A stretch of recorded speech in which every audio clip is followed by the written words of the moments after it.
LoveLine. LoveLine is meant for an adult audience. LoveLine may contain sexually oriented content. Listener discretion is advised. This is LoveLine. LoveLine. With Adam Carolla and Dr. Drew.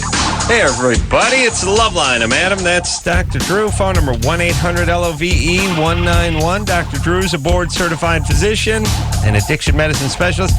Tonight, it is our privilege to have on the show dear friend, Gary Busey. Hello. It's great to be here. It's always good to see you, Gary. I loved your work on Entourage, by the way, last season. Well, thanks very much. And just caught Point Break over the weekend, which I've seen many times. That was such a fun picture to make. Catherine Bigelow directed that, and we had so much fun making it. I'll tell you something about that movie. It because it's got the kind of Keanu Reeves thing, and it's also got the Patrick Swayze thing. It's gets in people's crosshairs as sort of a movie to make fun of, but then when you really start talking about it to people, it turns out they really do like it. Like at first you think they're making fun of it, but then they start talking about it and they dig it. Yeah, it's good. It's a good, exciting movie. Gary was great in it. Thank you very much. I'm a big fan. Gary is here for Celebrity Fit Club 2, which is on VH1 right now. I don't want the listeners of this beautiful show to turn on their TVs. I want you to tape the show now and keep listening to this show because Adam and Dr. Drew have some surprises for you. Oh yeah, we do. We always do. Yeah, we. What are the surprises this week, Drew? It's a surprise. It's a surprise. Gary's looking very trim. Gary has always been in decent shape, although in your younger days you were huskier. No, I've been an athlete all my life. Football was my main sport.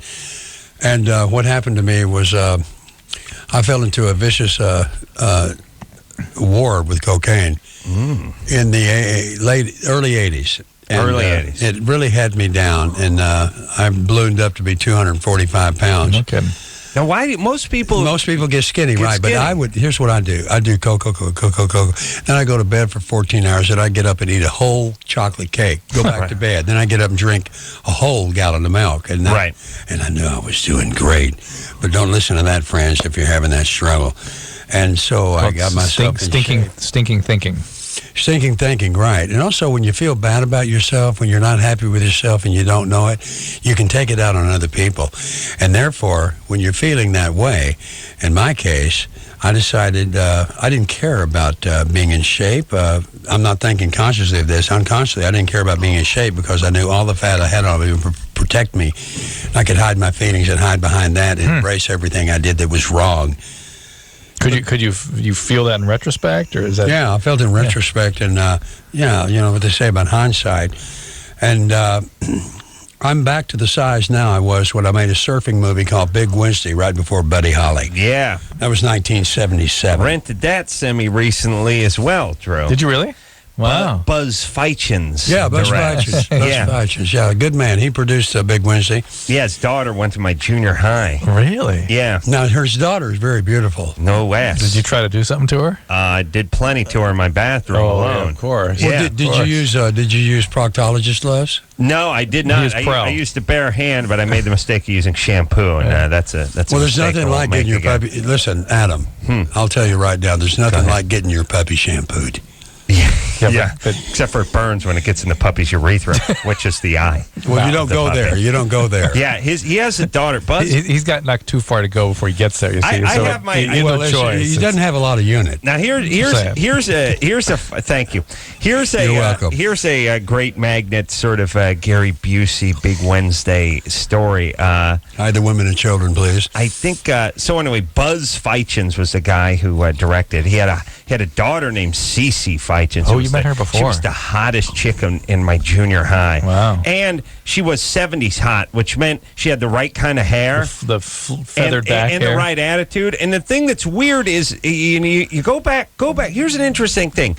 Go back and look at your yearbooks from junior high and high school. I don't own any because my family were cheap Fs, but I see other people I went to junior high with. The people that you thought, the women that you thought were beautiful, that were the most popular, sometimes you go back and look at them and you realize it wasn't that they were that beautiful, it's just they had it going on. They were for that period of time, yeah. Yes. The passing of time changes visions. It absolutely does. Perspective. And the thing that was interesting is I just did a...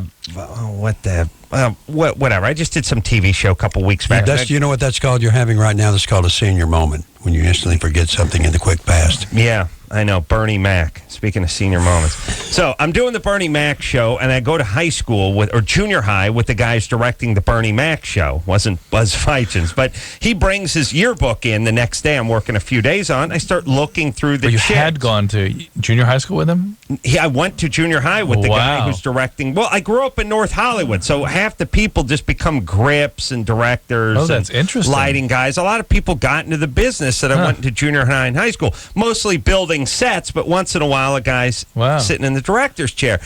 I was looking at all the women. I haven't seen the thing for 30 years. I'm looking at all the women that were allegedly the most popular and the hottest, in my mind, the hottest. Yes. Looking at women to the left and the right of them that are as cute, faceless, couldn't remember them. Yes. Weren't the foxes. Yes. They had something. The way they dressed, the way they carried themselves. What happens to you when you go back to a reunion and see the ladies now as they've grown up with women? Well, as women. It's weird. I mean, I went to my 20 year a year or two ago, and that high school. Yeah. That was that's it so far. So I don't know. The next one's going to be a train wreck. You didn't talk too much about that. How was it? Adam, with your notoriety, being who you are and what you do in the business, don't you go back there with a celebration inside yourself over what you've achieved and give that feeling to others to make them feel good? I don't. No, he goes back with his kiss my ass attitude. I Well, you're looking for not for your you peers, are. but You're for your that kind of. teachers. You're that kind of guy. No, I just go back. To me, it's pressure. Face it, Adam. It's the truth of who you are. Gary, getting sanctimonious on my ass. Well, I will in a minute. All I'm saying is, now here's the thing. Yeah. So you go back, 25 years, 28 years. I'm in the 7th grade. Yes. There's Cece Feichens, and she has a cast on her arm because she must have fallen off with the skateboard. She's hot, you know. I can barely muster the nerve to say anything to her. And on her cast, it says Big Wednesday. Oh, It interesting. says Big Wednesday on the cast, and I said, now the movie not been out yet with Gary Busey. And I said, oh, is that the day the cast comes off? And she said, no, you idiot. That's a movie my dad's working on, and I'm in it. Yeah. And that was the movie that Gary Busey, now 30 years later, here we are. Wow. See what I'm saying? So those are the only words you spoke to Cece? Well, I mean, probably a couple other, Equally as severely shot down, though, I imagine. Yeah. Even small talk wasn't pulled off. But I remember she had Big Wednesday. Adam, yes. what's Cece doing now? I don't know. I'd like to find out. Why don't you...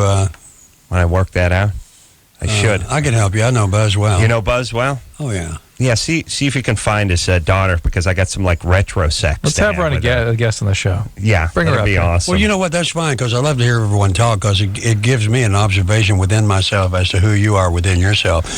And it's absolutely hilarious to see you talking illogically, making it logical. I'm so flattered to be here. That must have been 1977 or 78 now. That's correct. Go back and That's look very good. at it. Very yeah. good. All right. Nice. Gary Busey and some of the greatest movies ever made. And now it's Celebrity Fit Club. But how much weight did you lose? Because I didn't think you were too big going into it, or were you? I weighed 220 going into it 9 weeks ago. And I cannot tell you my weight now because it's against the rules of the show, because you have to watch the show to find that out, because there's 4 people there. There's Willie Ames from 8 is Enough and Charles in Charge. Right. There's a lovely Long Island lady named Wendy, who is a Snapple lady. I heard you yelling at her last episode when she was standing by the heavy bag. Well, that was something over prayer, but you'll see in the future. I want to let everybody know out there that you have no idea. Yeah. Shut up. Yeah. You have no idea what's coming up on this show. It's so beautifully unpredictable, and we don't know the contestants in it. The 8 contestants, we don't know what we're going to go through. I mean, the things we've gone through physically are amazing. Like doing 1.5 back somersault off a trapeze bar and landing on your feet. I did that. So after Pendleton, this, the Marine Corps. What is the key? I mean, I'm just gonna. I don't want to give anything away, but I'm eyeballing Gary and knowing that he lost at least 45 pounds doing this thing. What is the key to weight loss? Is it 65% of your training is what you eat. When you eat it, how you eat it, and the combination of food. So give us that one. Give us what one? The secret combo. Yeah. Lots of smaller meals, eat earlier in the day. Well, my stomach size now, I put my food into is about as big as a softball. So 7 ounces of tuna fish, 1 navel orange will do me for a day. I have a supplement food system coming from VH1. Thank you very much, VH1. It's called Nutrisystem Food. Very small amounts, good combinations of food. The less you eat, the better you are. But you have to eat at the right time with the right protein and carbohydrates, and not go to the store and buy this stuff with sauces and junk food. And a lot of people leave out the protein. Food. That's the big. The protein is Do you eat nuts and things too? Do you snack with almonds or cashews or anything? I eat trail mix. Yeah, I have that. You know what nuts stands for? NUTS. Never underestimate the spirit. That's a Buseyism. Wow. And that's why it's okay to be nuts. Now, Gary, what? You're crazy like a fox. Like, yeah, I'll take you. I realize, I was talking about That's a compliment from you. No, Adam. it is. I was talking about this the other day. Like, remember I was saying Snoop Dogg's a genius because he can smoke pot wherever he wants and no one says anything about it. Gary Busey can do whatever he wants to whoever he wants and say whatever he wants, and it's Gary Busey saying it. Anyone else would be wrestled to the ground and escorted out of the building. I don't speak in cruelty. I don't speak in criticism. I don't speak in insults. I consider other people's feelings first before I speak, and I consider their feelings to be more important than mine, simply because they own their feelings. And if I own my feelings, two people get in an argument, they're fighting over their feelings. Mm-hmm. Well, Adam, if you and I are arguing, you have feelings that you own, and I have feelings that I own. So the feelings, you're saying things that are against my feelings, so I'm going to tell you about my feelings. You're going to tell me about your feelings. We're going to start arguing, and there's going to be a confrontation. Yeah. Well, what you do, and what I do is I listen to the other person arguing with me, and let them argue, and listen to it all. And then I say, and I don't blink, and I look at them in the eyes, I have a half smile, and I say, thank you for telling me that. Because actually, the enemies you think you have on earth are here to show you things about yourself you need to change. When did you get so spiritual? What's important about enemies is enemies are simply friends in reverse. If you want to see your biggest enemy, look in the mirror. Oh, he's standing behind me. He's standing right inside I buddy. see. Okay, I got that now. But Gary, what? Now, you got a lot of spirituality. Yeah. A little nutty too. No. But you're super smart. I mean, you're Adam, something happened to me. What happened to you? Turned out to be a blessing. December 4th, 1988, I went off a Harley Davidson going 40 miles an hour without a helmet and hit my head on the curb at Washington Robinson Boulevard. 1:15 Sunday afternoon. Not far from where we are now, right? Wow. You're close to where we are now. I hit on that concrete. No, I was not at all. I was without a helmet on a Harley Davidson. Hit my head first onto the curb, split my skull open. Knocked a hole in my skull the size of a 50-cent piece. But here's a miracle. I landed at the feet of a police officer who was there scouting the route of the marathon race in Culver City, December 6th. Paramedics took me right to Cedars-Sinai. Dr. Lauren Hooten, most aggressive brain surgeon on duty, opened me up. He said if I'd been 3 minutes late, I'd be dead. I don't remember 4.5 weeks of my life because my memories would not consolidate. They took me out of Cedars and put me in Daniel Freeman, where they took me under the 12 layers of drugs they had me on at Cedars. Also not far from here. They had me locked into a room, naked, on a metal bed, chained down in the mental ward. And the male orderly told my brother, get him out of here. They're going to cuckoo nest him. So they took me to Daniel Freeman, where they put the mattresses on. Dr. Roger Light and Barry Ludwig were there in my care. They put my mattresses on the floor and took me off the medicine, and I spent all my time with a flower cart with all my cassette players, my cassette player, and my cassette tapes, and a poster. They sent me from Lethal Weapon with helmets drawn on Danny and Mel, and everybody autographed it. And I was just going to go home. And they said, they called a meeting, Chief Staff of Surgeons called a meeting 2.5 months after I was there, and they say, what are you letting him out now for? This kid was dead 2 months ago, 2.5 months. He couldn't walk, talk, eat, dress himself, organize, anything. He's been through all the therapy, occupational therapy, speech therapy, physical fitness therapy. Why should he get a hospital? And they said, our reports show that he has a resilience in himself with his mind and his courage and his power. You can call it faith if you want it. He's well already. And he was born with the energy. Gary was born with the energy of 10 men who have normal jobs. How did you run up against Gary on the football field? Yeah. Oh, yeah. Watch out. Like 11 men. That's a lot of fun. I turned June 29th. I turned 61. You're 61? Yeah, I look 38, 39, 42, 45. Oh my God! And look at you too. Nothing but doing blow and eating red meat. And look at you. What do you mean do and blow? In your life. In your former life. Okay, so to say do and blow. No, in spite of all that, you look great. In spite of that, you well, look then say amazing. in spite first, because I want to tell you, I want to help you with your grammar, Adam. No, I say, look how great you look, and you've had a life of, treating yourself like you're a bad car. Oh, I didn't treat myself like that. I was a bad car. Oh, all right, but still, you left yourself. You didn't park yourself in a garage. But isn't it great? Isn't it great to go through the dry seasons where your faith is being tested in yourself? No, and you're always wrapped. You're always wrapped in the protection from God. You're always in His favor. He'll be with you, even though you are failing yourself. But the word failing, F-A-I-L-I-N-G, stands for finding an important lesson, inviting needed growth. Wow. In other words, we don't fail. We just find a better way to do it. And that's what I've done. If I can do it, anybody can. I want to inspire people. You know what, Garrett? I got to say, your next move is going to be... I like your excitement. A book of acronyms.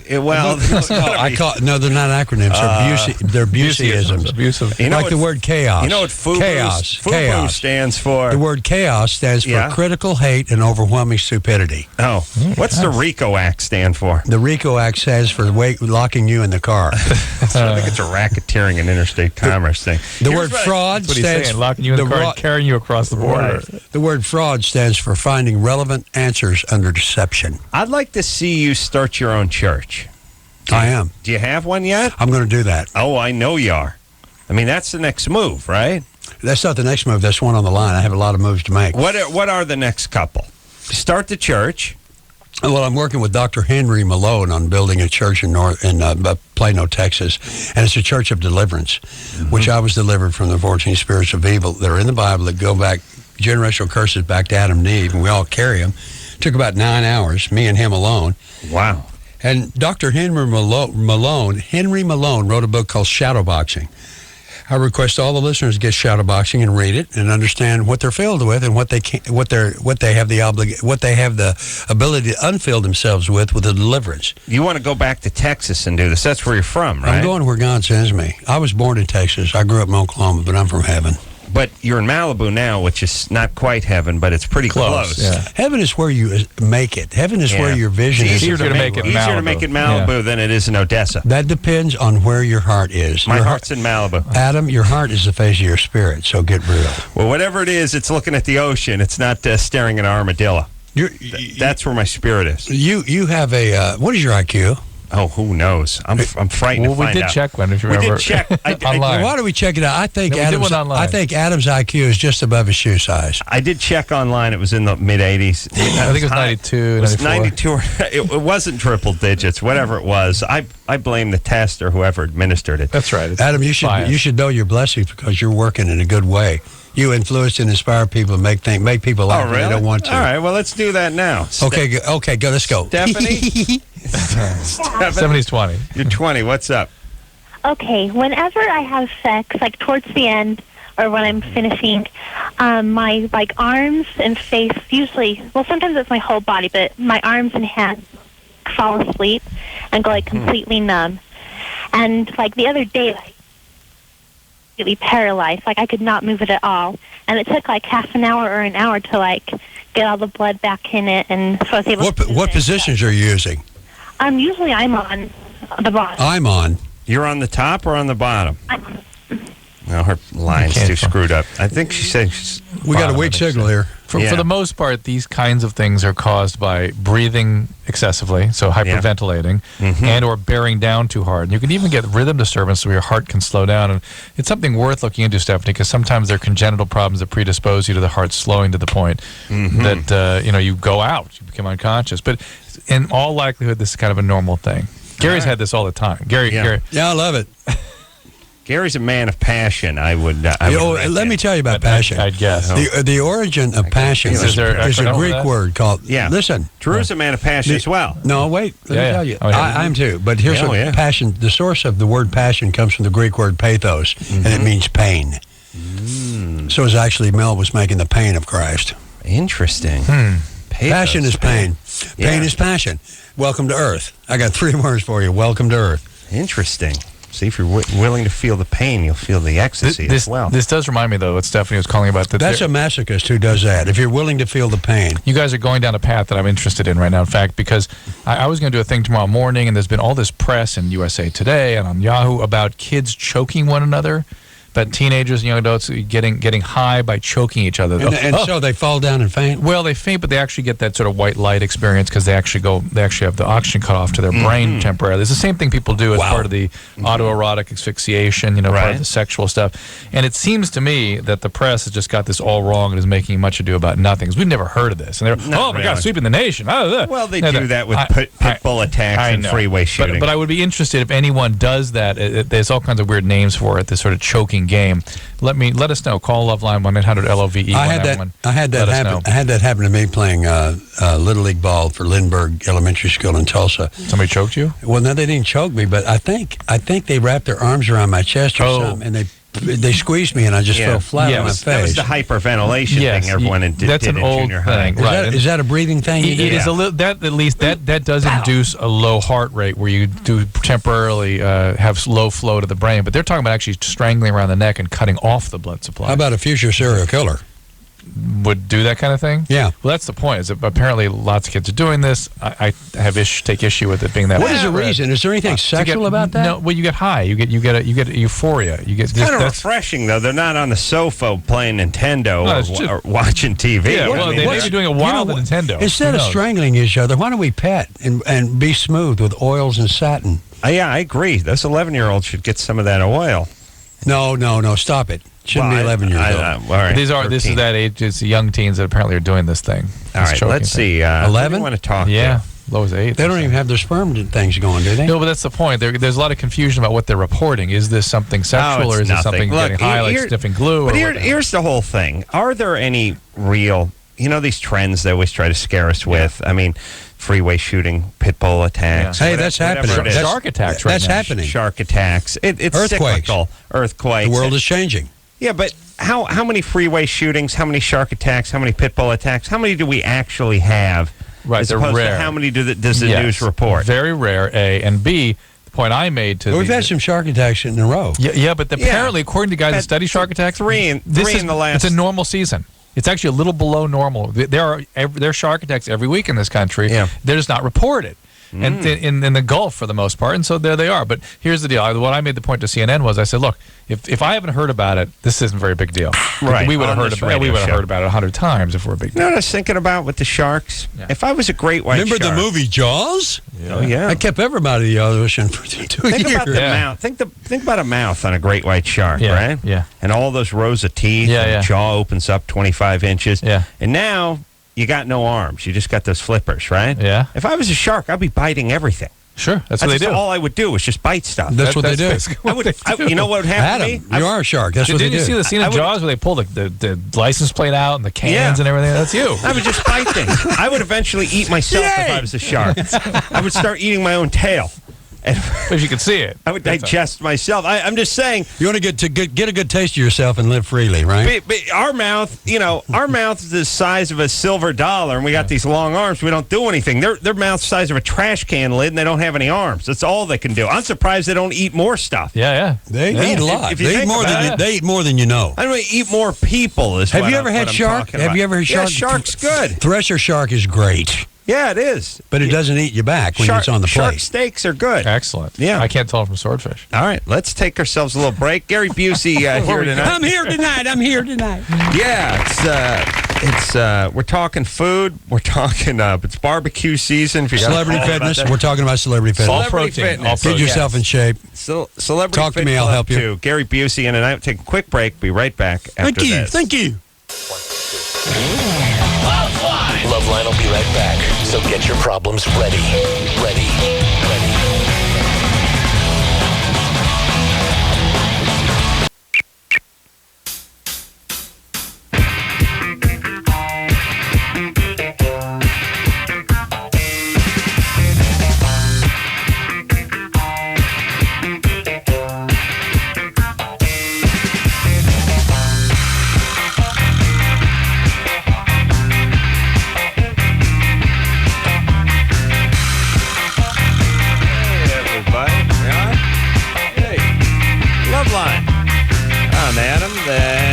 Dr. Drew.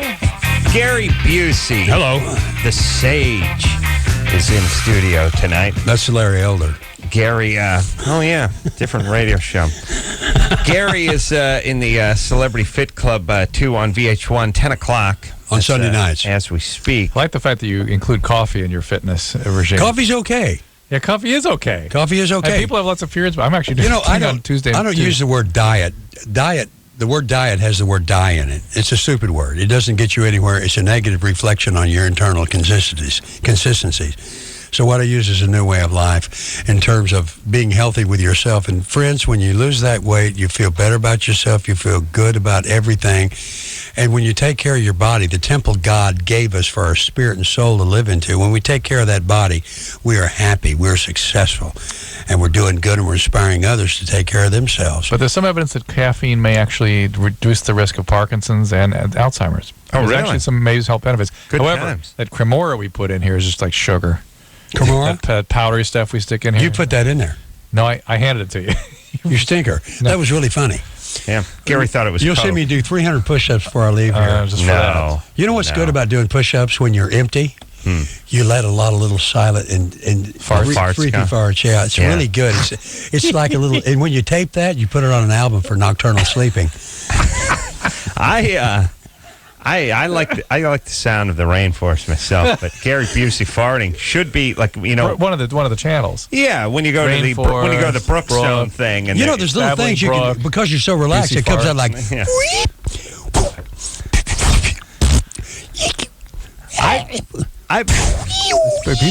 He's got range.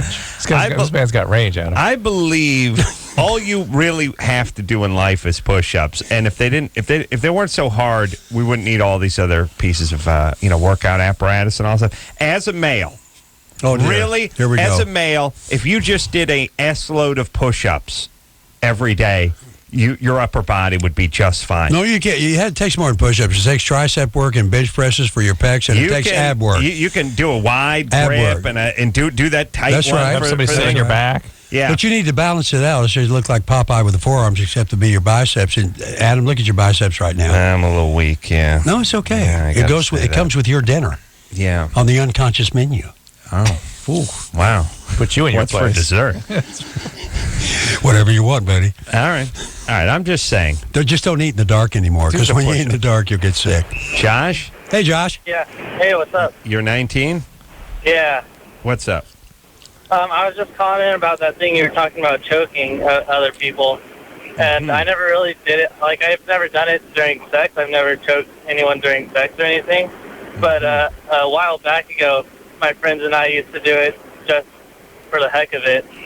And, we were just like, okay, I don't know where my neighbors found it out from, but they got this idea one time. And they're like, okay, well, hold your breath. And then, and then they put their hands like straight away like that. Look, Put it where? Put your hands where?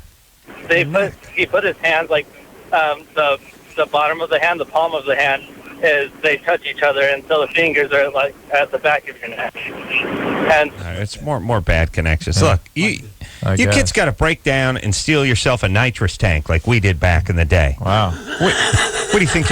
Are you trapped on an island and you can't find drugs? You know what I mean? Scary, crazy. Just strangling it's people? beyond But stupidity. it's like you said. It's self-ordained suicide. No, Self-ordained suicide. this is the equivalent of BMX bike racing and Tony Hawk's performance on a skateboard. No, the Dr. antes, Drew, the antes are up. They're just the antes up everywhere. It's just more. Doctor, you're putting your hands around your neck. That's not like a skateboard. No, I'm just saying that kids are pushing the limits, pushing the boundaries of thrill these days. That's called self-ordained suicide. Yeah. Be careful out Do you there. want to talk to one more about it real quick? See, Bruno's asphyxiation thing. Yeah, I'm just wondering in general. I think in life there's this sort of progression thing. Everyone's supposed to get bigger. Everyone's supposed to get smarter. Everyone's supposed to make more money. Run faster. Run faster. Everything. I mean, if you think about Progress. Right. Think about what your parents made a year. Think about what you'd like your kids to make a year. Think about what a house cost 20 years ago, what it costs now, what a car cost 20 years ago. Think about what they did with a basketball 50 years ago. The guy just dropped it in. Now he's taken off from top of the key, you know? I mean, everything is up. It used to be if a guy just did a kick turn in a swimming pool on a skateboard, he was the greatest skateboarder you've ever seen. Now he's got to jump over the Great Wall of China. It's called evolution, my friend. Evolution. I'm wondering if a lot more people aren't going to start getting killed because I don't think our bodies are evolving that fast. Right. Like, there's no difference physiologically between the kid in the 70s in the vans who did the kick turn in the empty swimming pool and the guy who jumped over the Great Wall of China. His bones are the same. Yeah. You know what I mean? Except for one guy's got 80 feet of air, the other guy just got the front trucks out of the swimming pool. One thing about something we must understand, that the word fear, F-E-A-R, that stands for false evidence appearing real. I wonder what that was. Yeah. And the word doubt, D-O-U-B-T, stands for debating on understanding bewildering thoughts. What's NORAD stand Those for? people, I always see it on the North people, History Channel. Those people who have fear and have doubt have created it themselves. Everyone has a choice to make. We're the only animal that has free will and free choice, the human animal. We got to be careful with the choices we make because they might not turn out good in the long run. Yeah. Everything has gotten faster except for reading. Well, here's one for you. I realize that's the one department the kids have actually slowed down just a little bit and they've reeled. Well, the educational services is failing. I feel. Do you know what you see in the road? Usually, when you see a dead lawyer and a dead snake in the road, what do you usually see? You usually see skid marks before the snake. Yeah, at least someone tried to stop. That tells you about law and order. Yeah. And how do we heal the educational system in this country, Professor Busey? We utilize the money that was promised to us from my good friend Arnold and the governor of the state. Do you know Arnold? Yeah, I've known Arnold for years. Well, I'm trying to think what you guys work together on. Or my body. Your body? A lot. Yeah, Arnold's trained me, and Franco Colombo, who trained Arnold for 15 years, been my trainer. Harold Diamond, the kickboxing champion. Mike Minsker, Mr. Olympia. Wow. And I've grown up. That's a different kind of working out, though, right? Huh? That's a different kind of working out than you're doing now. That was heavier weights. Yeah, right. Well, right now I'm doing aerobics, and muscle weighs more than fat, so I'm losing all the weight I can to win the game, and then I'll start doing maximum muscle failure with weights, which is only 30 minutes a day, 2 days a week, and it's beautiful. What do you win if you win this VH1? We don't know yet. See, we don't know. We don't know. They keep How are you doing? Are you good for money? I mean, you set? You fine? No. You're not. Why not? Because it's been a difficult couple of years. I've been in a dry season. Really? But things are coming up, opening up. There's doors opening up, and I'm in a different, better place now. Let me ask you this. I actually like myself. Is acting sort of? Could you sort of equate it to athletes from, let's say, the '60s, the '70s? Acting? In the sense that no, back in the day, these guys, pro athletes, were not rich. You know, in the 70s. Oh, yeah. If they had a career that lasted 8 or 10 years, they're not necessarily set for life like they would be today. I believe now, if you were, and Gary Busey was not the leading man in Hollywood, but he was in the top shelf of male actors for a good period of time. Shouldn't you have enough saved up to see you through for the rest of your life? Would you have had that? Or would you, if your career started, if right now, if Big Wednesday started tomorrow and you just did the movies you did up until the next 20 years, would you be set for life? No, I wouldn't pay that much. I wouldn't pay. That's what I'm saying. I wouldn't pay big prices at all. Not at all. I mean, what would you get for something like Big Wednesday? I don't remember. Was it $50,000? Oh no, it was more than that. Oh, all right. That's not too bad. I think he would get today. Yeah, that's my point. But my price is going to go up, and I'm back in shape spiritually, mentally, emotionally, and physically. And that's what counts, is taking care of yourself and really liking yourself. Before you can like or love anyone else or help anyone else, you have to do it for yourself first. But you haven't had... And that's what Celebrity Fitness is doing for me, and I want to utilize myself being inspired by the show to inspire others. You've not had a civilian gig since you were 18 or 20, right? What is a civilian gig? Work. Are you kidding regular me? work, regular Making job. a movie 12 hours a day? No, that's a lot of work, but I just mean you're an actor.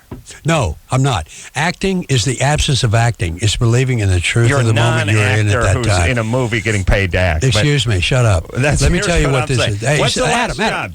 Hey. Acting is the absence of acting. It's believing in the truth of the moment you're creating at that time. Right. Stop. All right. You did good. Go Thank ahead. you, baby. No, I'm saying, believe what that? was your last? No, what was your last job that was not in and I don't want to say acting. That was not in a movie or television, not in Hollywood. What was your last job at a donut shop? Your last job at a I worked. department My store? father was a construction design manager for Safeway stores in Oklahoma, Arkansas, and Kansas. So I did heavy labor, finishing concrete, tying steel, digging ditches, forming concrete. That's what I did when I had a spring break from college. I came home and went to heavy labor. Right, and I got paid $2.05 an hour, and I thought I had it. That was it, man. I had made it. That was great. And that was your last job of that nature. Yeah, the rest has been traveling rock and roll and making movies and doing events and television and coming on here. Right. So you've had a good 40-year run. 1970, 35. I started in 1970. My first show was High Chaparral. Oh yeah. Where I played a mental retard that was to hit Leif Erikson in the face with a stick while he was sleeping. But I was trained by James Best, camera technique and film awareness, where I ended up with 7 lines in 3 days' work because I knew what to do technically. And a great thing for all you new actors out there that are getting a job, when you have your first job, your first job, go up to the department head of everyone on the set, the head of the department of the property people, the camera people, the lighting people, the sound people, and tell them, I'm very happy to be here, and I want you to know, let me know if there's anything I can do to help you. And when the crew hears a new person saying that, they come out and they just embrace this guy or this girl who's there for the comment of the film that's being made or the story that's being made. And that's humble. The ingredients of a leader is being humble with humility. Oh, somebody... Did you hear me, Adam? Yes, the ingredients of a leader is being humbled with humility. Mm-hmm. You see that? Steel trap, baby. Don't let the pot fool you. Tasha knows somebody who was actually died from this choking game. Tasha? Yeah. You're 13? Yes, I am. What's happening? What happened? Well, somebody had told my friend about the choking game at the school in Nampa. And actually, she was in her closet trying to actually pull this stunt. And she fell and she passed out. And she woke up and she started kicking. And she knocked over the ladder that she was standing on to help her. Are you sure that she wasn't trying to kill herself? No, the police investigated it, and it was not a suicide attempt. How did they prove that? Yeah, I mean... Could have been a mental suicide. She was unconscious of and completed it without thought. She ended up... She hung herself, right? Or hanged herself? She was like... She actually had, like, a... I don't know what she had. Was she choking herself? Yes, she was choking herself with her brother. They were... With her I don't brother? know what they were technically... Who was choking her, dear? She was, and her brother was also doing it along with her. Well, what does... You mean he was choking himself, too? Yes. What does the ladder have to do with it? Well, she was actually standing on the ladder, but he was standing on the floor. All right, All right. She wasn't there. Yeah, you know, But what kind of kids are doing this game? Why Can do you tell need me a that? ladder to choke yourself? To get some tension on the cord, I guess. Well, that's what I said. She was choking herself with her hands, No, or she had something hanging? She was hanging. She had something around her neck, Tasha? Yes, she did. Oh, okay. All right. Yeah. All right. That's so suicide. is this more popular now than ever, or what's up? You hear about actually, your it other was- friends doing this? No, after she died, everybody just kind of like stopped doing it, but it is starting to kind of get more popular. Why is it popular, dear? I really don't know. I mean, I think it's just because Who's doing it? Just kids that want to get high? yeah, just kids who want to get high You gotta that get don't these actually kids want drugs, to get caught Drew. by I'm going to start a campaign. Use drugs. Honey, Yeah. do you do this yourself? Do you choke yourself, too? No, I do not. Yeah. That's good. Don't Spare do the it. rope. Yeah. Yeah, give them the dope. Spare the rope. Take the dope. Yeah. Spare the rope. Take the dope. Well, or hand over the whatever it is. I got to get. I got to trade in your rope for dope. That's basically what I'm saying. It's called rope for dope. Yeah. Rope for dope. That's it. Yeah. We found it. Rope for dope. And it's not just it's not just hemp rope or just anchor rope or anything. I'll use cords, extension cords, belts, anything you can hang yourself with, twine, anything you got. Do you want to finish this up one more with Mark? All right. Where is 5? Oh, okay. Let's see. Mark? Oh, yeah, hello? You're 25? Yes, sir. I'm a long-time listener, first-time caller. Right. I used to do that back in the day when I was a teenager, but we didn't call it it was just called California Dream back in the day. And it wasn't actually choking. What it was is the person would squat down on their haunches and hyperventilate for approximately 10 minutes. That's a totally different thing, Mark. No, I've done that. That's not that. Yeah. But what about this component to human beings to alter themselves? Oh, all mammals do that. Yeah, that's what I'm mammals saying. Have a natural Mammals? tendency. Yeah, mammals. Dolphins, porpoises don't. They're a mammal. But mammals in general have a tendency to try to self-stimulate. The dolphins will, they'll self-stimulate. Okay. That's part of that. Part of that goes to trying to take things and change themselves. Adam is good at that. So I'll tell you what. I'll get a dolphin right in its blowhole. What? I beg your pardon. You know what? That's enough out of you. You can't expect a dolphin. You can't expect it to be called a blowhole and not have me investigate. Yeah, that's all I'm saying. Investigate is one thing, but trying it out is anyway. Oh my God. Well, what about this though? I mean, maybe people were meant to take drugs. Well, this is you know what I'm saying. Those are the people who are sick. Right, this is the people. People who argue are ill. that have identified this basic urge to alter. That there is a definite urge to stimulate and alter our central nervous system. However, what it ends up being is people that need to regulate. Sort of that impulse is much stronger. They're trying to feel better. Right. But there is a tendency just to feel good, right? Or you want to feel extra good. Or even, everybody likes to feel good. Or even different. I mean, if you feel altered, yeah. But the first time you do it, the next time you do it, you will never receive the first high you get. Well, it will never come back to you that way. You're just chasing your tail that belongs to the devil. But if you think about things like dreaming, and you think about sex, and you think about roller coasters, and you think about 20-foot waves, and you think about going to a science fiction movie. That is all that. It's all that. Right? Now, where does that come from? Probably in battle, a need to sort of. I had a contract. I was aroused by being in battle. I had a contract to get in that way. Yeah, he was paid. But you know what I'm saying? More than 50 grand, humans came out of a very viviolent you close your eyes every night, and these crazy, elaborate, vivid things go on in your head. Those are riddles, those are riddles of puzzle pieces to find your truth. Yeah, well, that's what dreams are. I had a truth where my grandmother and my mother were trying to beat me with my scrotum sack in a swimming pool a few years ago, and I'm really. That's how you feel about yourself, because your grandmother and your mother are really you in the dream. Everybody in the dream is a part of you. No, he is the scrotum sack. I know that. So does he. Either way, I don't want to. I love that cute little scrotum smile you have. It's better that it be your scrotum than your penis. Yeah, it is. Yeah. Do you know what happens? Do you know what happens when you cross a penis? When you cross a penis and the potato? What? You get addicted. We'll take a quick. Take a break. I can't go. 61 years crazy. I mean, young, everybody. We will take ourselves a quick break. We'll be right back after this. LoveLine. We'll be right back. LoveLine is brought to you by the American Legacy Foundation. It's free, it's informative, it's powerful, it's truth. Yeah,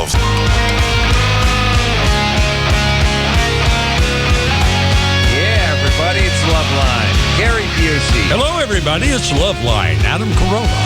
Gary Busey. Ace Busey. Gary Busey. I'm here, and I love it. Yeah, everyone loves Gary Busey. Gary Busey's almost turning into a George Foreman, career-wise. Maybe people were scared of him in the past, but now he's so lovable, you just want to squeeze him. You know, Adam, thank you for saying that, because that's true. I was very difficult, belligerent, and stupid, and didn't care for anything, especially myself. But I've come through that to see there ain't nothing to it when you get through it, and then you can consider other people's feelings first and really have fun doing guys, what you do. I was saying to Drew the other night, I think guys get better with age and women get meaner with age. Guys, we've had guys come through here in the time that we've been here, Drew. Yeah, you're we've right. seen guys go from their mid-20s, maybe late 20s, testosterone-laden, aggressive, chip on the shoulder, something to prove, to guy in middle 30s, early 40s, laid back, Nicest comfortable guys. in their own Now, skin. Be fair, most of that caused by massive amounts of marijuana. Copious amounts of marijuana, Yeah, most of usually. that. No, guys can be aggressive and can be. That's because men are the first ones who are feeling. The first thing a man does not want to happen to him is being rejected or abandoned. Yeah. Well, I don't know why I have to be an a-hole in order to avoid being rejected or abandoned. You know how humans are. They got to bring on what they want to avoid. Right.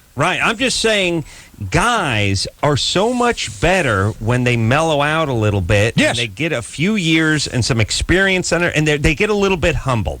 They can. That's humble and humility is where I am now. It's nothing like it. They admit they made a mistake or two, and they don't want to spend the second part of their life pissing people off, Right. or That's good. kicking ass or getting their ass kicked or whatever. However it works, eventually it's either you get your nose broke or you break your hand. One thing about my essence is that I've never been in a fist fight in my life, but I played football and I've made action movies.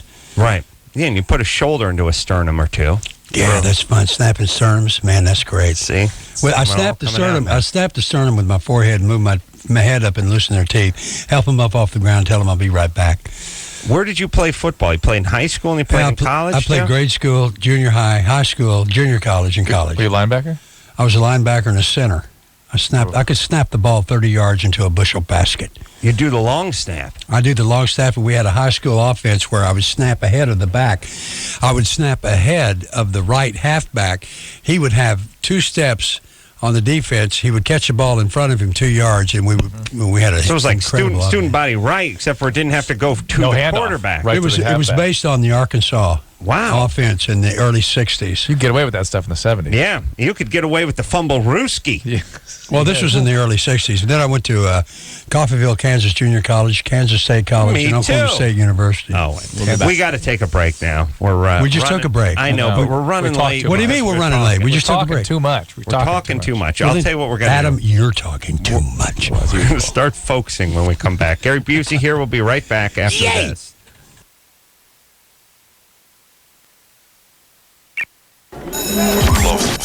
LoveLine. LoveLine. With Adam Carolla and Dr. Drew. On 105. Alternative. San Francisco.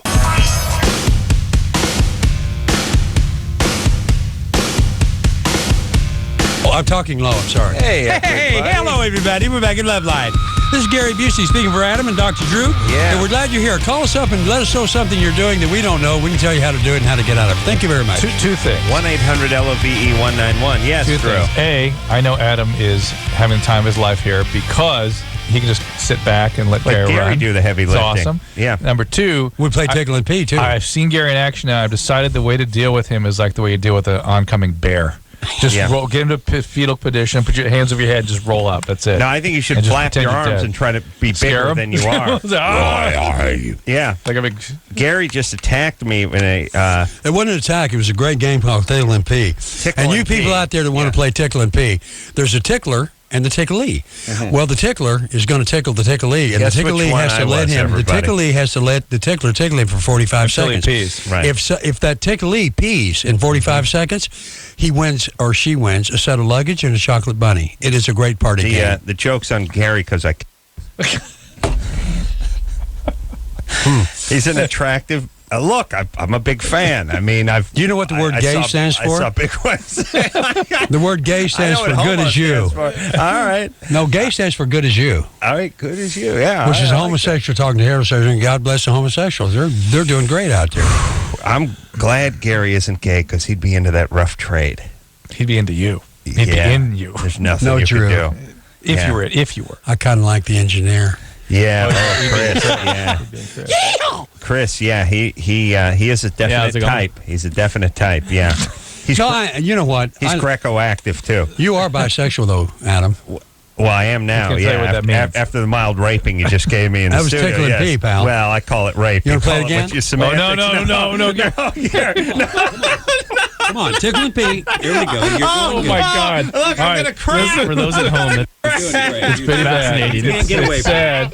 Gary has my come across the nipples. studio Those are my and has nipples. attacked Your Adam. nipples or your He ribs. is Now I'm lactating. running his hands all over his body. Is your groin. Oh, my Down God. here, you're Now going it's didn't know going Adam into was my ticklish. junk. Yeah, no, I'm not sure. I'm not sure that was being tickled. He was being sort of. God. That was That was fun, an wasn't attack. it? Yeah, you'll be This is live and in color. you'll be hearing from my lawyers and my seconds. I said good day, sir. Oh no, Good Gary! day. He said good day. Ah, man, Oh, I my love gosh. coming down here. Yeah, we love having you. This is the last time I think I'll be here, though. So, hello. Nah, it's all right. I got a good. Yeah, listen. Here's the thing. No, Oh no, I no, mean, no, it's all right. It's all right. It's all good. Hey, guess what? What? Yeah. You're next. No, Yeah, Gary, no. I have not. Dr. Drew is no. next to get tickled. You know, the thing that's weird, I haven't been after with in a long time. You know, my whole life used to just be getting abused Yeah, by my yeah. buddies in the Yeah, yeah. valley. It's been a while. Yeah. I always was hoping. You seem like it was familiar territory for you. When felt up by celebrity, though, I was picturing like a Jennifer Connelly or maybe Jennifer Aniston in my Yeah. mind when I Yeah, thought, you figured when I it would thought be, physically felt up by celebrity. Yeah. Like it would have been one of those. Hey, you're not being felt up. You're just being tickled. Well, okay, but It's to get your juices The thing is, going, buddy. in your old former life, you would have peed on him. if somebody would have said to me like 1 week ago, 1 week from now, you'll have a major celebrity put their hands all over you and run them across your thighs and your Groin. chest. Yeah, I would have been like, oh boy, this is going to be awesome. Well, here, let's do it again. No, I wasn't picturing Okay. Gary Busey. You did really good. You're a good It, sport. it was one of those Twilight Zone trick. I would have Yeah. agreed to it. By the way, immediately. I'd like the audience to know out there that Adam did not pee, so he did not win the No? luggage or the chocolate money. Oh, you have to pee to win the buck. You have to pee to win, yeah. Oh. It'd be good to just pee and get it over with. Right, Get the that's what I'm luggage, eat thinking. the bunny, and go. What I did, I should get a In your stereo drawers? for what I. No, I did number 2. Oh, you said you came and then you did number 2 both. You've been all the way around. Yeah, I've been around. Radio. Whoa, radio. Oh, I'm sorry. buddy. I feel like I'm in my living room with these two, Yeah. these two Gentlemen, these I two said pioneers. good day. These two pioneers of microwaving. Michelle? Hi, Michelle. Hello. Yeah. My bad. Let's cut Gary off the coffee. Cut. He said cut, Gary. Drew, start putting something in it. What do you got to do in that drink? You know what I mean? Let's start it. Hello. I said cut Gary. the coffee. Cut the coffee. That's all I'm saying. If you- Michelle? Yeah. Hello. I told you. Hi, Michelle. Hi. Hold on. What's coffee stand for? Gary? No, it's cut is the word that Oh, shuts cut. him down. Yeah. Yeah, but if I ever hear the word cut, I quit talking. Oh, make that's moves. right. That's right. I didn't mean that. I can stop talking. But there Oh, was he a, didn't mean it. He didn't mean it. Sorry for means it. yeah. Michelle, Hello. what's happening? What's happening? Hi, Adam. I love you. Thank you. I just What's want to up? let you know I played Adam Carolla in my neighbor's pool, and they didn't know about it. But they caught on to it. Yeah, Gary, I want to replace. No. I want to replace the summer pool game Marco Polo with Adam Carolla. Adam. Corolla. Corolla. You know, Yeah. instead of that Marco Polo crap. You know what I mean? That would be What- my what- legacy. Marco Polo's been dead for quite a while. Yeah, it's been Could like be 800 Gary years. Busey. No, it's not Yeah. going to be that. I don't know what this is. This is condom manufacturing? Well, what this is, what this is Gary. His legacy is his body of work. Yes. He has all his you great need a films. game left behind. I don't have anything to leave No, behind. right. It's all Yeah, you do. lost to the vapors. Your dirty clothes. Yeah, that's all I have is laundry and the And the pee- underpants with the hash mark on it now. No, it's Now. it's got P marks in it. Front and back. Michelle, Yes. thank you for playing that with your neighbors. Now go Michelle's ahead. got They didn't the. know I was in there. I go in their pool every night, and they don't know about it. What's the Very deal, good. Michelle? What's up, baby? You got that? You got that young Screaming. voice. That's trouble. Okay, well, I'm 16. I live in Michigan, and in Canada, you can start stripping at 16. Perfect. There we go. There's that impulse again. Yeah, the reason you think about that. Really, you can start at 16 in Canada. Yeah, you can drive. I want to drive over the Gary's border pacing and Yeah. It scared me. I said, because 16, you can start stripping in Canada. why would you want to strip at 16? I really need to get out of my home situation. Well, Why? stripping in Canada when you're 16, is that the only way you can get out of your home situation? It's like Drew did it. $500 a night, so That's not what he asked. Yeah, but why do you have to get out of your home You situation? make $500 everywhere. Yeah, why do you have to get out of that? I do not get along with my family, My Well, we definitely got the deaf and abuse vibe from you. Were you Michelle. abused? like how? Sexually, us. physically? Well, I think yes. My mom thinks no, so I'd have to go with no on that. What do you mean, yes? You think you were sexually abused? Oh, no. I thought you said physical. Well, either one. Physically abused. Why do you think you're physically abused? Because I used to get, like, spanked with hangers and stuff. There you go. That's physical abuse. It is. Those kids that are physically abused leave home. If there's not abuse in the home, people don't leave. Kids don't leave. They leave when they're being abused. Well, I'm So the not whole anymore. impulse. What about emotional abuse? But it's usually explicit abuse. Emotional abuse gives them the sort of motivation. The explicit abuse makes sure that it actually happens. Right. All right. And is your mother and father still married, or is this a stepdad, or what happened? My father, I just found out where he is last Christmas. Mm-hmm. How old were you when he left? How old were you when he left? Like, they were never really together, but they got back together. Have the other men in the house been a pain? No, I don't have any other men in my house. Never been any boyfriends of hers or stepdads or anything? All right, here's the problem with your Canadian stripping idea. You're going to go to Canada, you're going to start stripping, and then you're going to get into drugs, and then you're going to meet some unsavory people who are going to take advantage of you because of your age, and the next thing you know, you're going to be working parties, and you're going to have 100 Asian businessmen on top of you at once, and you're going to be doing porn, and you're going to get pregnant, and you're going to get venereal disease, and you're going to get strung out, and in a very short year and a half, you're going to be a complete disaster. I was thinking over the weekend how to talk to kids like this. We had a couple of these last week. They're going, well, I don't see what the big problem is. Remember that one who was doing pornography and she was gleeful about it? Yes. And I thought, I think the only way they can understand this, because that story you just told is factual, but they're like, oh, yeah, not me, man. You don't understand. It's me we're talking about here. Yeah. So let's just say, Michelle, it takes a piece of your soul away from you. Can you understand that? Good point. You sacrifice a piece of your soul to this stuff. Wouldn't, like, working at a crappy job that I hate do the same thing? That actually it might enhance your soul, as a matter of fact. That actually gives people character. I'll tell you the other thing, too. Right on. Everyone, let me do a little Gary Busey-esque preaching to my flock for just 1 second. You people underestimate the worth of being hungry. If you get a job at 16 where you're making $500 a night, you ain't hungry, and you will just flatline until eventually your boobs get too saggy to go back out on stage, and then you got nothing in the bank. You got to be hungry. Everybody who's successful, and I don't care what line of business they're in, at one point was hungry. Yeah, started in the mailroom. Chris right here. This kid is starving over here. He's like a Biafran. He hasn't eaten in years, this kid. He is hungry.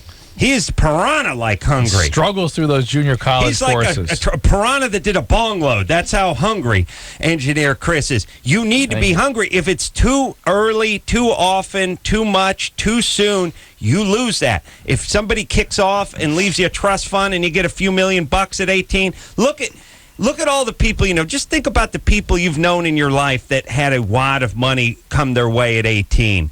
Up their nose, cars, nothing. They didn't learn anything. They weren't hungry. You have to be forged by life. It's not even just about the being hungry. It's also the discipline of doing crappy you don't want to do for long periods of time and doing well at it and moving up. That's it. And so, good point. You getting the $500 a night at 16 is not only bad for your spirit, but it hurts your muscles. Yeah. You don't grow. You don't get strong.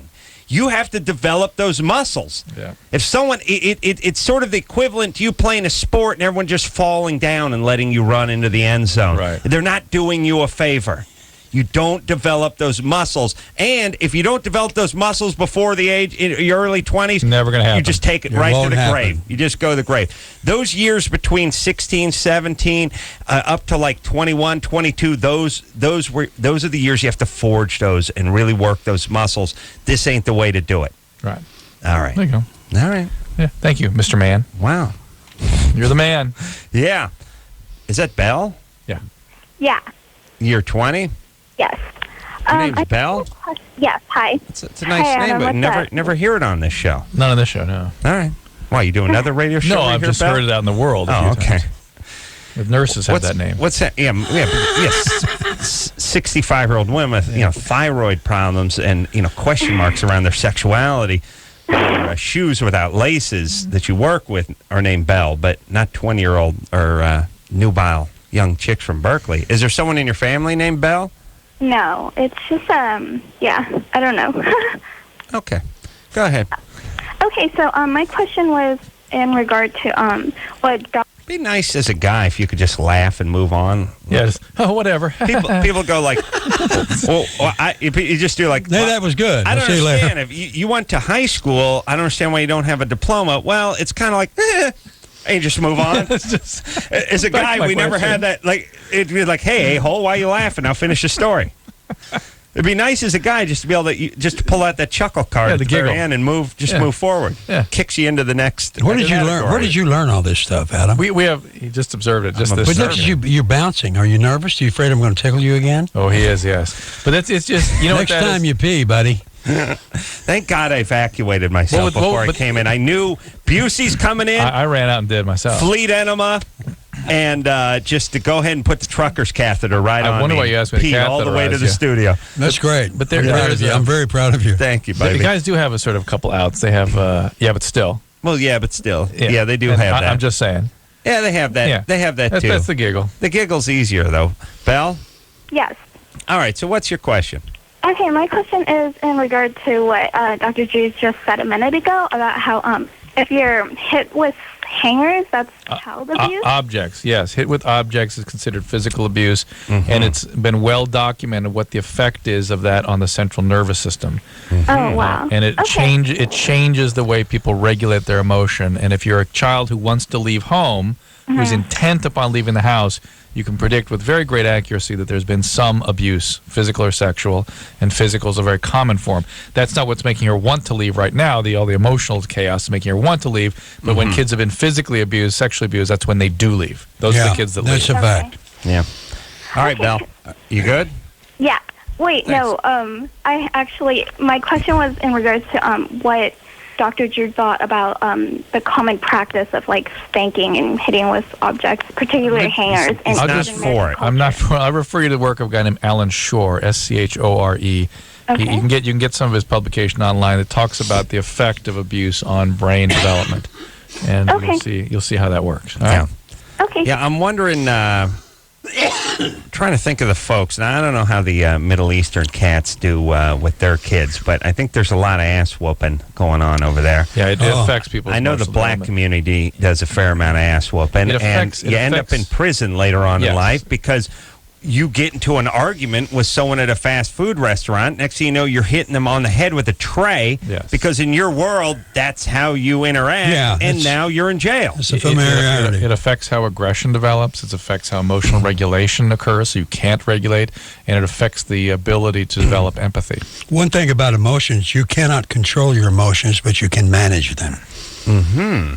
Yeah, well, I'd like to see a study of places in the world, cultures, whatever, that do the most beating on their kids and see how the prison population is and see what percentage and all that kind of stuff. That'd be great research. Yeah. I do think that a lot of the problem in certain cultures, especially in the Middle East, is there's a lot of ass whooping early and often. And whenever they go back and look at these guys like, well, Saddam Hussein had a stepdad who did this to him, and then he had an uncle that was very aggressive. Yeah, and blame it on the ancestors. Blame it on the ancestors. Well, they learned by the age of 10 that violence is the way to resolve conflict, and then they have no problem gassing a few thousand Kurds, you know? Because the whole empathic area of the brain doesn't develop under those conditions. Well, one thing about this, once you've chosen your behavior, you've already chosen your consequences.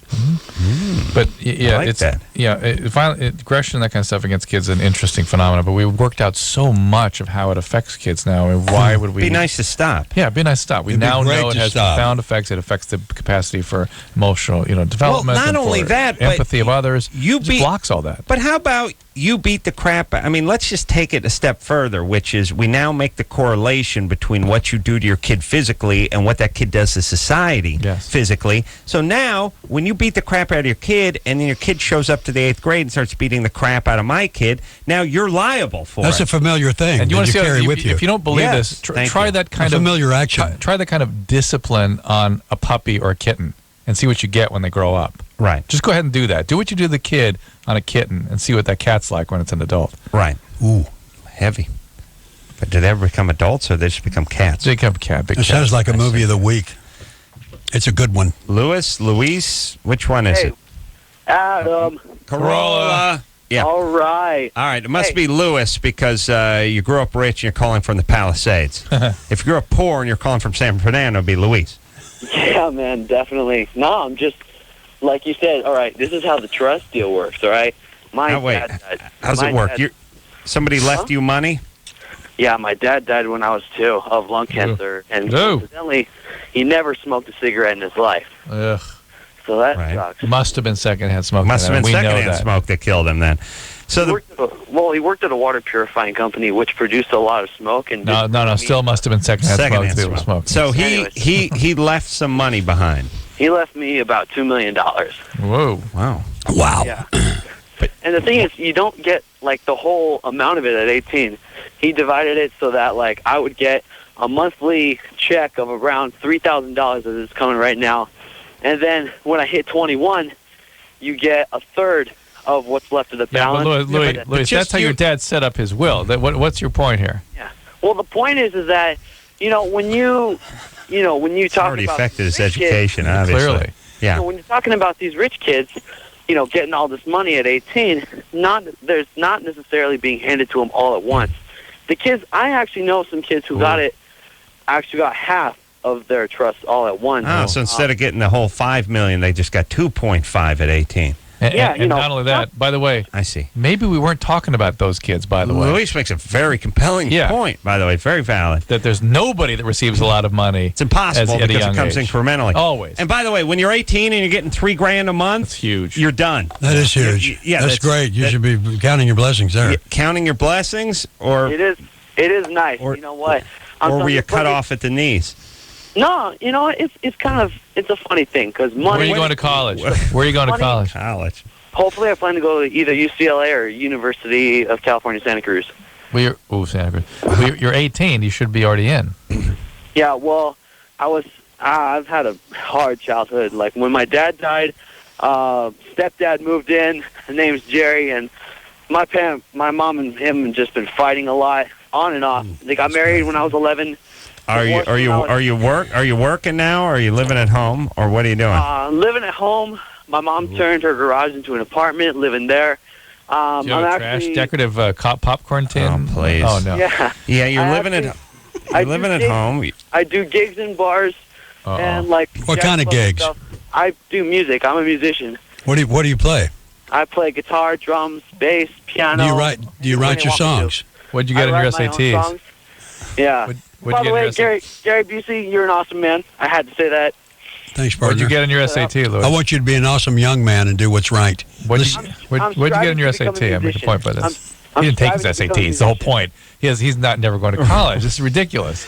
Well, he's going to go to Santa Cruz. Who are we kidding here? All right, but you make a very valid point. Now here is somebody who's blaming his past.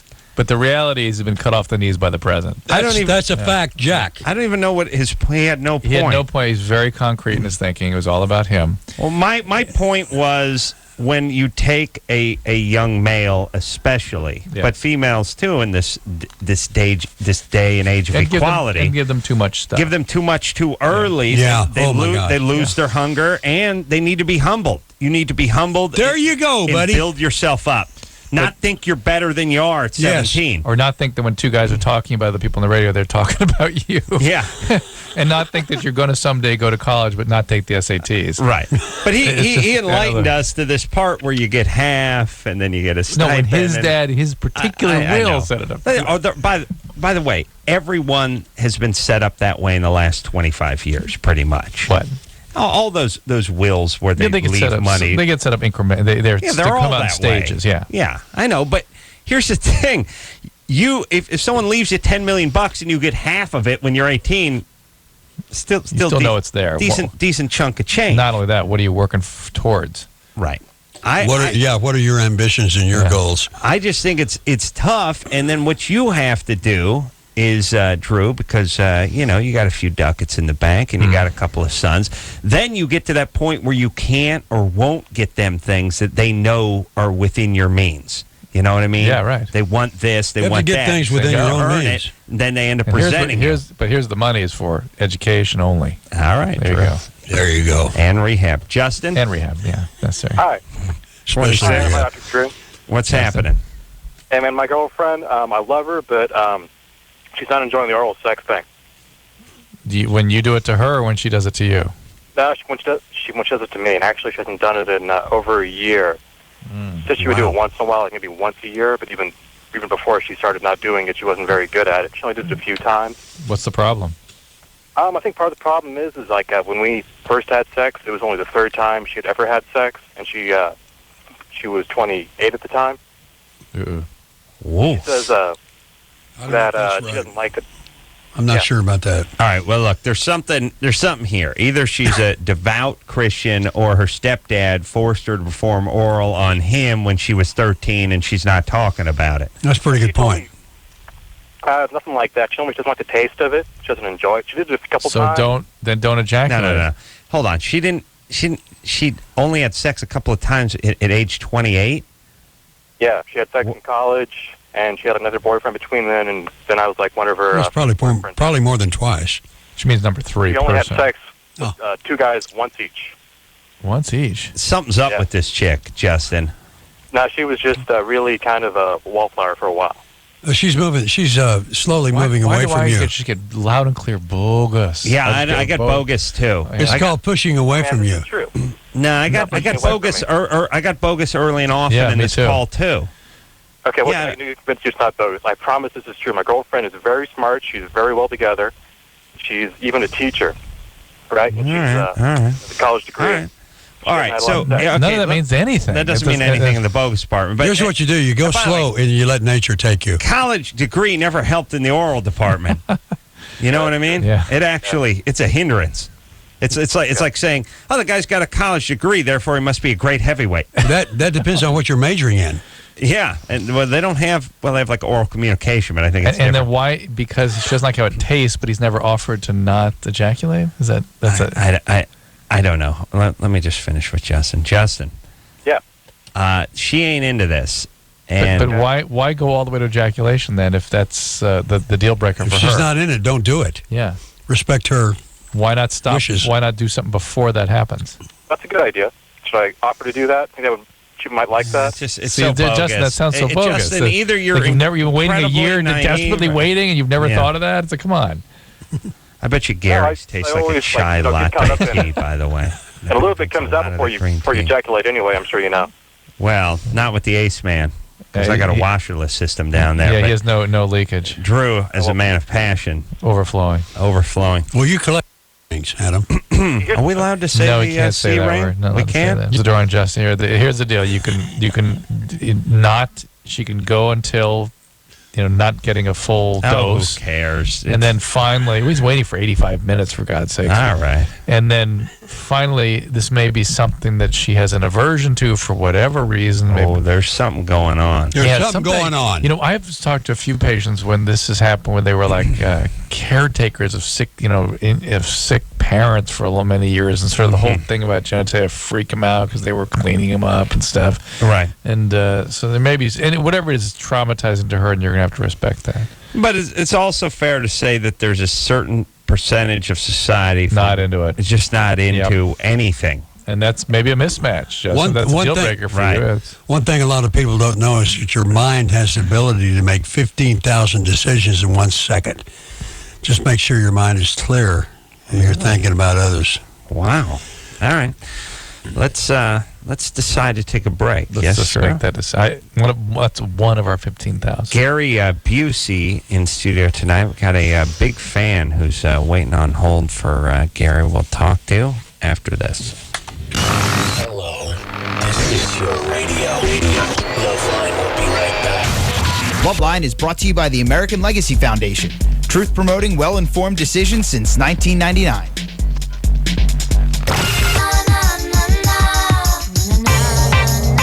Hey, everybody. everybody. It's Loveline. I'm Adam. That's Dr. Drew. 1-800-LOVE-191. Gary Busey.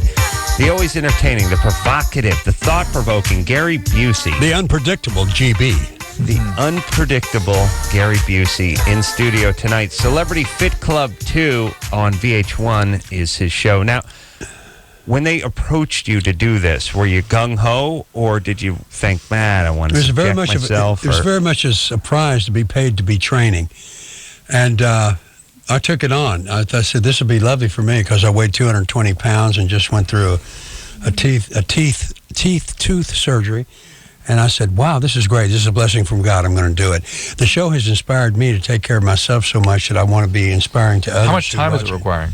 I want to be inspiring to others to take care of themselves. How much time? Is it just every day for 3 weeks kind of thing? Or is it No, twice? It's 2.5 months shooting. We only shoot on Saturday and Sunday and sometimes Friday. And you train every day for it? No, I don't train. I train lightly every day because muscle weighs more than fat, and I'm here to go down. Trying to lose the weight. I reached my goal weight set by the paddle 5 weeks ago, and I'm still going down because it's a team who weighs the less wins. So this is like the Biggest Loser kind of structure. No, not at all. Forget that. Erase that from your mindset. Come on, Drew. It's nothing to do with that. But in the sense that they're teams that lose The Biggest weight. Loser is a negative word. Drew, this is a group of people attempting to lose the most combined amount of weight. You're right. Again. Unlike that other show you mentioned where it was a group of people attempting to lose the most combined amount of weight. Hey, listen, here's what's interesting. There's 4 people. I want to have 5 people. I understand. Yeah. We got 8 people on the show. That's right. Jackie A., who was on Sister Sister. Yeah. Won an Emmy several years ago. A delight. Victoria Jackson, who was on Saturday Night Live. Oh, yeah. She put on a couple of pounds, Victoria did. She was a gymnast, too, remember? Yes. Takara is a lady who's a big woman model. Janie is the lead singer for a group called Warrant, and his big hit record was Cherry Pie. I know it. And then we got Phil. Love that. Every strip club I ever sat in, that's all I ever heard. Big Phil is on Viva La Bam on MTV. His son Bam beats him up a lot. Yeah. Oh, yeah. Yeah, big bearded Phil. Yeah. So that's Jackie A. Now, this is Phil, your team. Willie What Ames, about Victoria What about Jackson. the Snapple lady?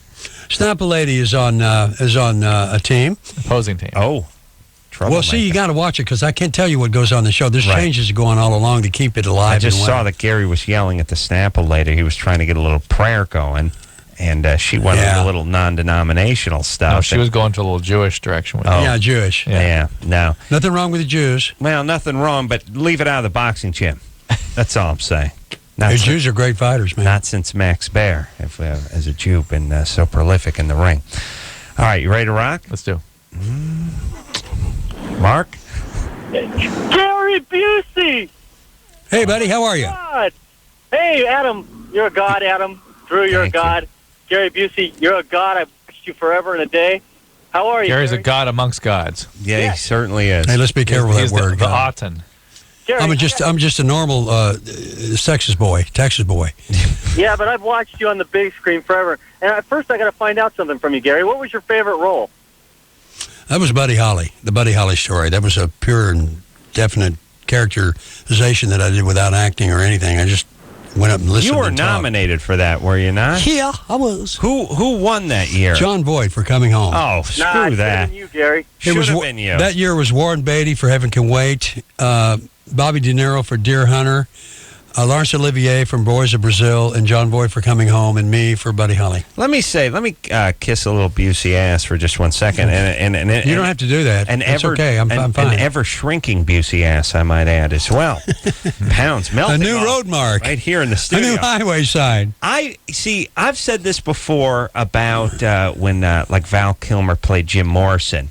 I thought he did a great job. You did a great job. And I thought Gary Busey did a great job playing Buddy Holly. And I've said that it's a much taller order to play somebody that everyone is familiar with. I mean, impossible. As non-actors, Drew, you could see Buddy yourself. Holly's story was the first musical done live. I sang those songs and played them. Yeah. Well, that'll be the day when you say goodbye. That'll be the day. Drew, could you stop when singing you and make let me me finish my cry? story? You say you're gonna leave it. You know it's a lie. Well, that'll be the day. Hey, when I die. Well, that'll be the Gary's day. got his guitar, too. Here's all I'm saying. That'll be the day. Drew, if somebody said to you, if someone said you're going to have to play a haggard Vietnam vet who's confined to a wheelchair, or you're going to have to play someone that Richard Nixon. No. Yeah. You know what I mean? Vietnam vet, Like, no problem. hands down. Yeah. Playing somebody that everyone is very familiar with. Ray Charles. I think I could do Jamie it. Foxx was wonderful. Yeah. It is wonderful. It's a taller Yes, order. I agree. And I agree. And here's the big. I think that one of the acting sort of myths is much harder to play yourself, though, Adam. Yeah. It's absolutely the worst. Oh, the my hardest God. thing. Nonsense. only someone would pay me to play myself instead of play with myself. Well, oh, yeah. But you forgot how to play with yourself when you met your pet cat. That's right. Mark? Hey, yeah, I've got another question. 21. For Gary. Yeah. So Gary, it's Buddy Holly, hands down, Okay, for good. you. Well, you were in Gumball Rally, too, right? I like that. was. You drove the Camaro up on 2 wheels, Drew. Now, I went through the Holland Tunnel going 120 miles an hour with 3 Panavision cameras strapped on the front of the car, in and out of 27 cars, which was controlled by stuntman. I'm very happy to be alive. Thank you. Yeah. Good movie. Yeesh. Yeah, he was driving the Camaro. Really? I remember that. We did Speed for Speed. It's like a good old boy. Mark. Mark? I Mark, got one other question, Gary. what's your Real quick. favorite Gary Busey role? Oh, Mr. Joshua. Lethal Weapon one. Yeah. Yes, Lethal Weapon. Mr. Joshua would walk through his grandmother's blood to get a postage stamp and never even look at her. Oh, that was Lethal so awesome. Weapon 1, yeah. Gary, is there any possible way, and I know this is asking a lot, I can get an autographed picture of you? No, that'd be no. That'd be no. It's Dr. Drew. You could work something out. He's a huge fan, I'm a Gary. huge fan, Gary. I've watched all your movies. Is there any way? Well, let's see. And maybe here at the station. Where could he send you? You could send it to an agency called Innovative Agency in Santa Monica. Innovative, Innovative, and mail it to that under my name, and they'll get it to me. I'll sign it and flip it back to you. Now, you got to do that self-address thing where you put the stamps on it and stuff. Yeah, you have to do that or it doesn't come back. Because I'll explain something about celebrities. Lazy. No, here's the thing. Somebody sent us a postcard recently that had their address on it and had stamps on it. Yeah. All we had to do was sign it and throw it in the mail. When you're starting to lick envelopes and fill out addresses, that's when you get really lazy. That cancels it. Right. So make it very easy. A self-addressed envelope with stamps on it. Right. Mark? I can do that. Hey, Gary, you're still a god among gods. Well. And I appreciate your time. Adam, I got one question for you. Mind if I ask you a quick question, Adam? Go ahead. Adam! Corolla. Bye. Thank you. All right. Wow. Mark's enthusiastic. Got energy. That's all right. Gary's got energy. That was quick and definite. Yeah. We will talk to Cynthia, who's 23. Cynthia. How you doing with the ladies now, Gary? What's going on? Well, I'm very unavailable to... I'm focusing on my career and my spirituality and my help for others and what I'm doing here, and I'm not available to have a relationship with a woman. In fact, the word relationship, here's what it stands for. Really exciting love affair. It turns into nightmare. Sobriety hangs in peril. Ooh, wow. Where on the other hand, we have romance. These are Buseyisms. Romance stands for relying on magnificent and necessary compatible energy. Ooh. That's romance. That's much better. So I'm just caring for my family and mankind and myself, and I'm not interested in having playing the female-male gender game of teasing and punching buttons and manipulating and confusion, and it's just not worth it. I could imagine a few tumultuous relationships with Gary Busey, especially back in the day. Oh, during the drug days. Oh no, I was You were no picnic back then. No, but I wouldn't. When you do cocaine, you're not interested. You get a CD, and that won't get up and they get big. Right. Yeah. Yeah, but still, if they cared about you, it had to be a difficult time. They cared about the drugs. Interesting. Have you been married twice? That's not. Yeah. I'm very close to my former wife Judy Busey, the mother of my great son Jake. We're very close. We're very bonded still, and I was in heavy cocaine use and abused myself and the family and had to depart. I departed on my own, but it was a great decision I made because God took me to a place where I had to find out on my own who I was, what I was here for, and to get rid of the self-ordained suicide that I was doing, destructing myself. Did you go into rehab? Never did. I OD'd on May the 3rd, 1995, and my girlfriend insisted on coming to Texas with me that day. She found me, and that girlfriend ended up being my second wife, Tiani Morton Busey. Where'd she find you? She found me at my house, in the back of my house. I was doing a golf tournament with Troy Aikman that morning in Dallas, and she wanted to fly to Malibu with me. She said she had a dream something's going to happen, and something did. I OD'd. She called 911, and I'm alive today. How do you OD on coke? You do like speedball? No, I just did too much, and I did a little bit of GHB, and I had tequila in me. Wow. And I went out, and I went to Cathedral City, California, Charter Hospital for 28 days, and they nailed me down, smashed my ego. That's treatment. That's treatment. That is great. It was good? Great. Yeah. And that was it? And you got out, and that's been it? Yeah, that's been it. Wow. May the 3rd, 1995 was my OD. Wow. And if she hadn't have found you, what I'd do you be think? dead. I'd be dead. For sure. She saved my life, yeah. Called the hospitals. Called 911. Got you help. Yeah. What would happen? He just, wait, how would you do? Do you aspirate or something on your own? It depends what vomit the or problem something? was, whether he was having arrhythmias or aspiration, something like that. Wow. They had a tube in my throat as big as a... Source of breathing. Yeah, he was not breathing. And it was going... And they gave me a drug that paralyzed me. When I heard him say his fiance they found cocaine in his pocket, his fiance was there. I went, oh my God, I'm going. I felt like I was going to go right into death's door, laying there for like 10 seconds, but then it started. That is that thing you and I were talking about earlier. When people doing drugs believe they're going to die, that's when they're ready to get better. Thank you. Well, man, we completed a circle there. Yeah. I say to everyone out there, stop doing drugs now.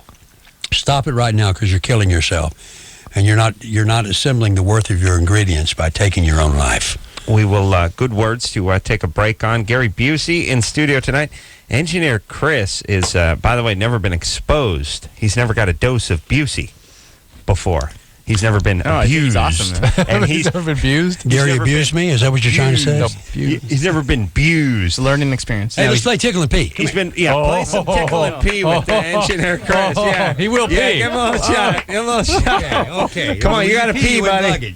You got to pee. Don't bump in my crotch like Come on, buddy. Don't dry hump him, Chris. You got to just play. No, yeah.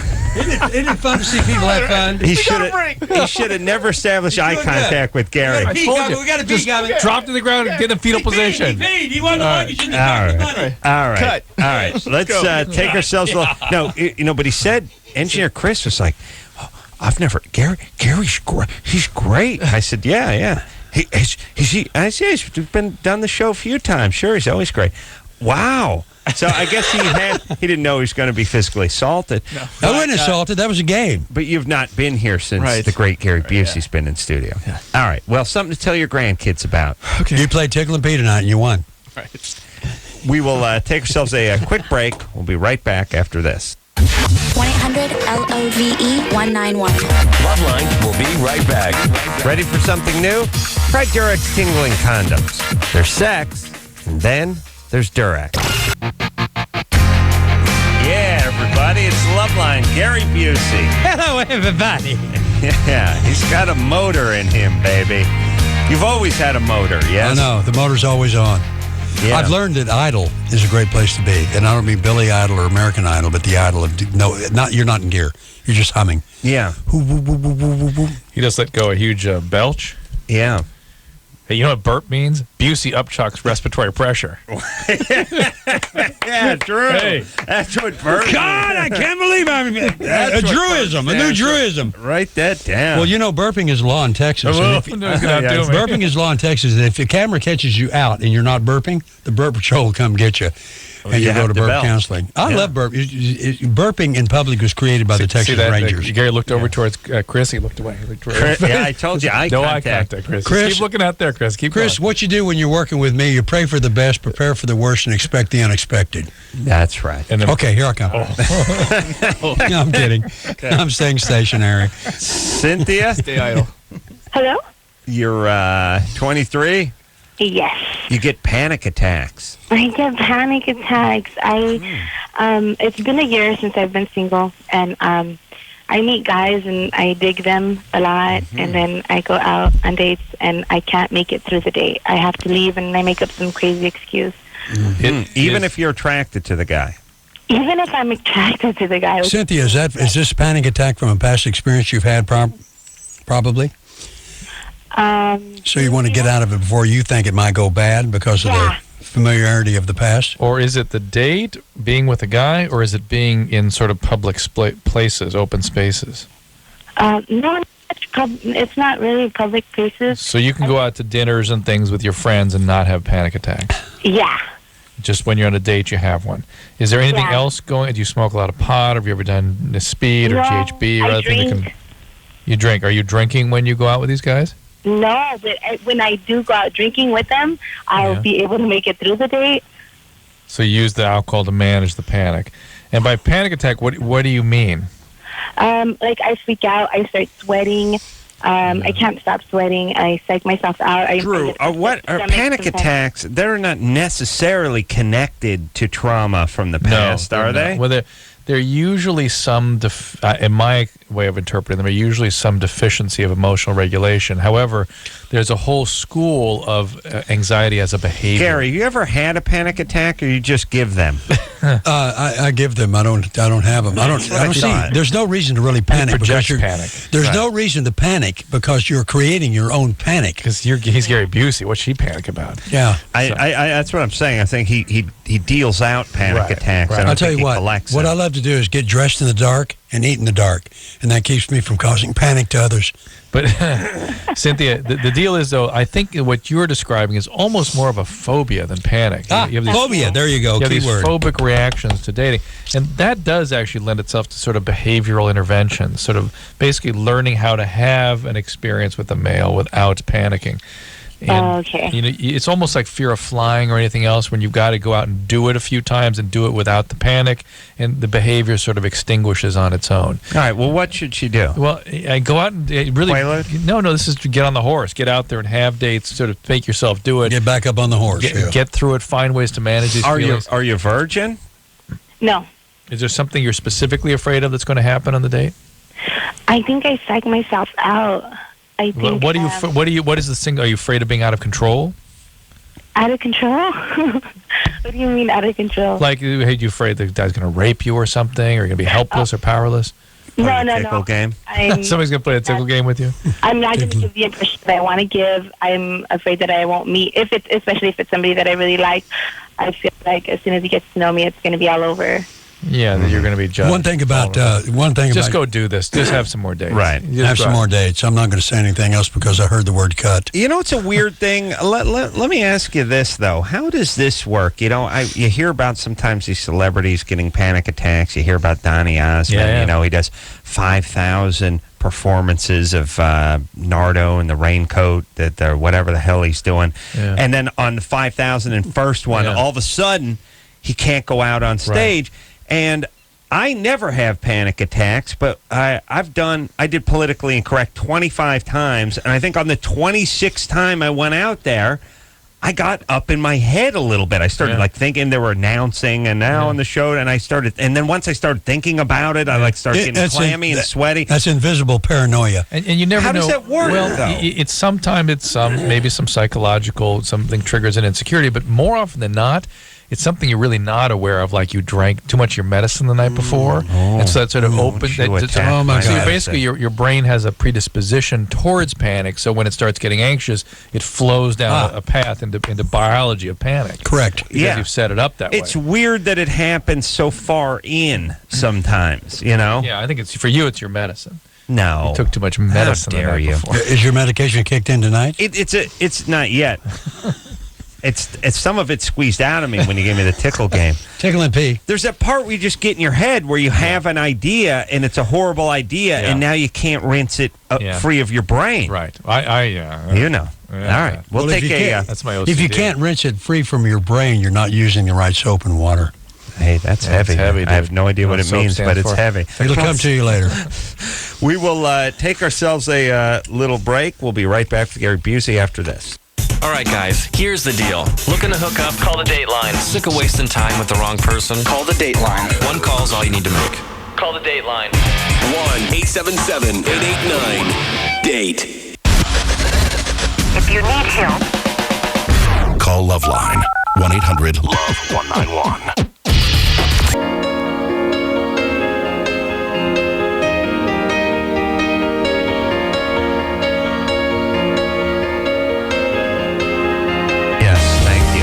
let's talk about the pros and cons of junior high football.